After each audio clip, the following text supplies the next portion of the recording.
కుక్కలకు భోజనం పెట్టడం ద్వారా లభించే 8 లాభాల గురించి ఇవాల్టి కథ. ఒక ఊళ్ళో ఒక నల్ల రంగు కుక్క ఉండేది. ఆ కుక్క భోజనం కోసం ఊరిలోని ప్రతి సందు, ప్రతి ఇల్లు తిరిగి భోజనం కోసం వెతుక్కునేది. చాలాసార్లు పాడైపోయిన, తినడానికి వీలు లేని భోజనం తిని కడుపు నింపుకునేది. కాని రాత్రిళ్లు మాత్రం ఎంతో నిజాయితీగా దొంగల నుండి, అడవి జంతువుల నుండి ఊరిని కాపాడాలని ప్రయత్నించేది. ఆ ఊరిలో ఉన్న గురువుగారి దగ్గరికి వెళ్లి, స్వామి, ఈ కుక్క జీవితం జీవించడం చాలా కష్టంగా ఉంది.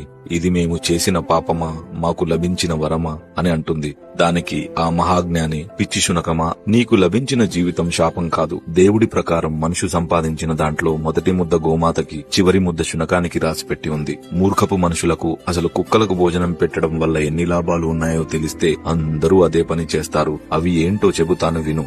మొదటిది, కుక్క తనకు భోజనం పెట్టిన వారిని దైవంగా భావిస్తుంది కాబట్టి మనిషి వడ్డించింది ప్రసాదంగా తిని తృప్తిగా దీవిస్తుంది. రెండవది, శునకం కాలభైరవుని రూపం కాబట్టి శునకాన్ని ప్రసన్నం చేసుకునే వారికి శని ప్రభావం తక్కువగా ఉంటుంది. 3, కుక్కకు పెట్టిన ఒక్క ముద్ద వల్ల మనుషులు ఇంటికి, పంటకి, పిల్లలకి అన్నిటికీ కాపలా కాస్తూ నమ్మకంగా ఉంటుంది.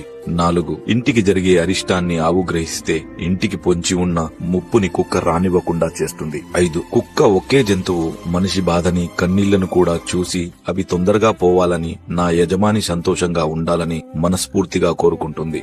6, ఇంట్లో వాళ్ళు బయటికి వెళ్లేటప్పుడు బాధపడుతూ తిరిగి వచ్చాక ఎంతో సంతోషపడే ఏకైక జంతువు కుక్క మాత్రమే. 7, ప్రాణం పోసిన కన్నపుల్లలు పట్టించుకోకపోయినా పట్టెడు అన్నం పెట్టిన యజమాని కోసం ప్రాణాలైనా ఇవ్వడానికి సిద్ధపడుతుంది. 8, చివరగా కుక్క ఏడ్చిన ఊరు, ఎద్దు ఏడ్చిన వ్యవసాయం, ఆడది ఏడ్చిన ఇల్లు ఎప్పటికీ నిలవదని ఊరికే అనలేదు శునకమా అన్న విషయాలు